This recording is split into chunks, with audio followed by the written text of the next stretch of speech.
Então, continuando aí, vídeo aula número 2 do tema da FUVEST 2021. O mundo contemporâneo está fora de ordem.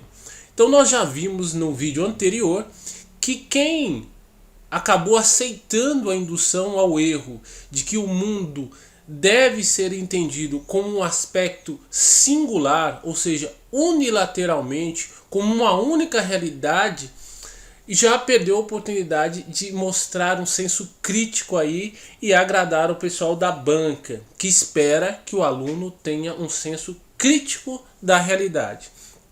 Então essa é uma indução ao erro. O mundo não é no singular. Existem mundos que compõem o que nós chamamos de planeta Terra ou de sociedade aí. Então é a partir daí que o aluno mostra se ele compreendeu ou não o que ele havia estudado aí em geografia. E há um problema também em geografia, porque muitos livros didáticos não trazem aquela divisão clássica que deveria constar em todos os livros de geografia, mas em alguns constam, outros não. Mas isso pode ser entendido na área de filosofia ou sociologia, que é aquela divisão clássica da sociedade no tripé. Qual que é esse tripé? Política, área política, área social e área econômica.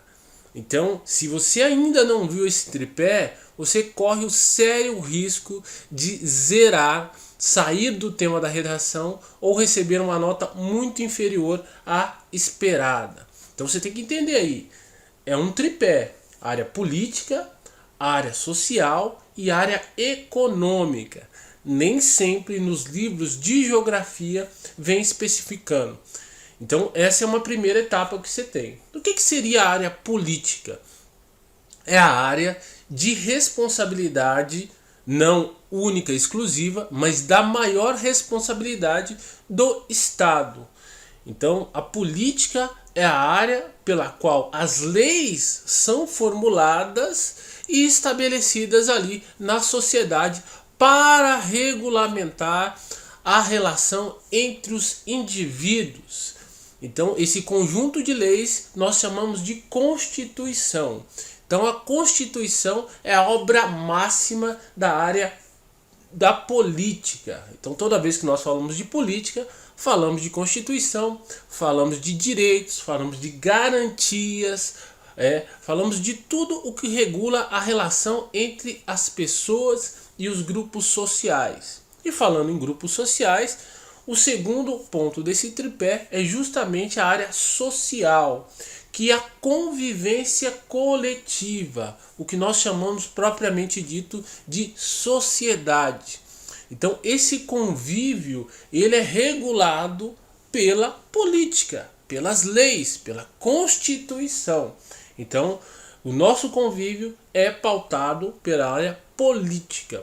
A capacidade das pessoas de transferirem os acordos, os consensos estabelecidos na área política para a convivência social mostra o grau de civilidade ou de desenvolvimento daquela sociedade. Por isso que muitas coisas que são aprovadas na área do Estado, das leis, não conseguem ter substrato ou base na sociedade, porque o povo não pratica aquelas leis que foram estabelecidas por consenso. Então nós já vimos aí questões relacionadas a preconceito racial, preconceito de gênero, que já estão estabelecidas enquanto lei, ou seja, na parte política, na parte do Estado, elas já foram regulamentadas, mas que têm dificuldade de se estabelecer enquanto sociedade, na área social, no convívio entre as pessoas. E isso obviamente impacta o relacionamento delas e impacta a produtividade social, que é o terceiro tripé, que é a parte econômica.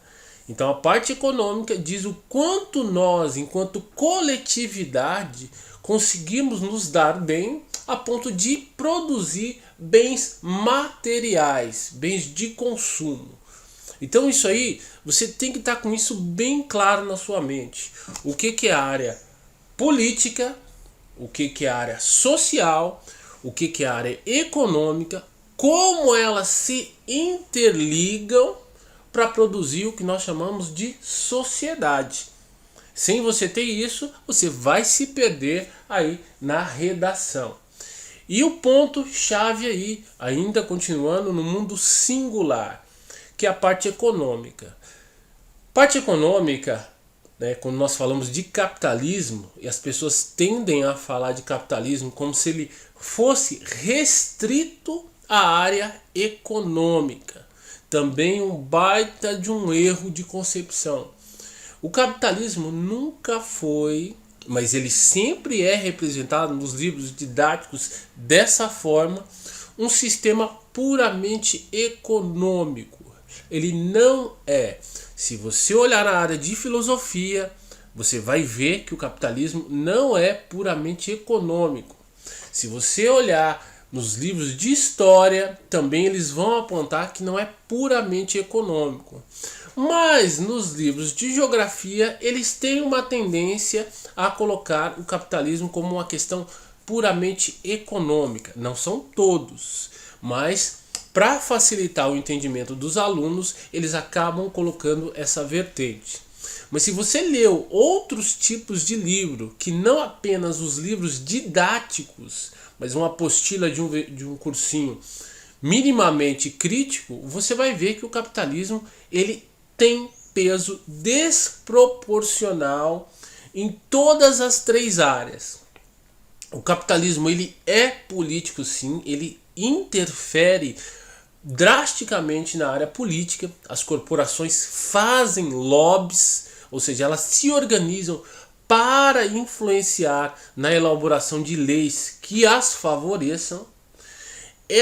O capitalismo tem um peso na convivência coletiva à medida que as pessoas aceitam a ideia de que o ter é mais importante do que o ser.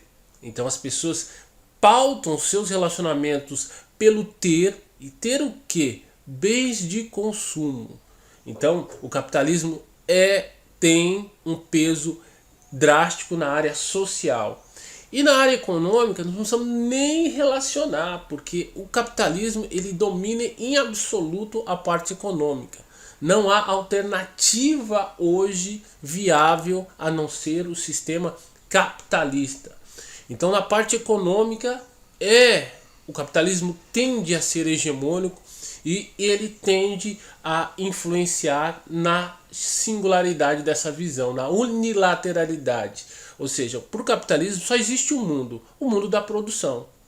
O que está fora do mundo da produção não é mundo para ele. Mas isso não é uma verdade absoluta nas áreas sociais e nem na área política. E aí entra o jogo de poder, né? O jogo onde produz essa chamada desordem. Por isso que a pergunta: o mundo está fora de ordem? Da perspectiva de quem? Essa é a pergunta. Mas isso fica para um próximo vídeo. Não esqueça de dar aquele like e me acompanhar nas próximas videoaulas. Até mais!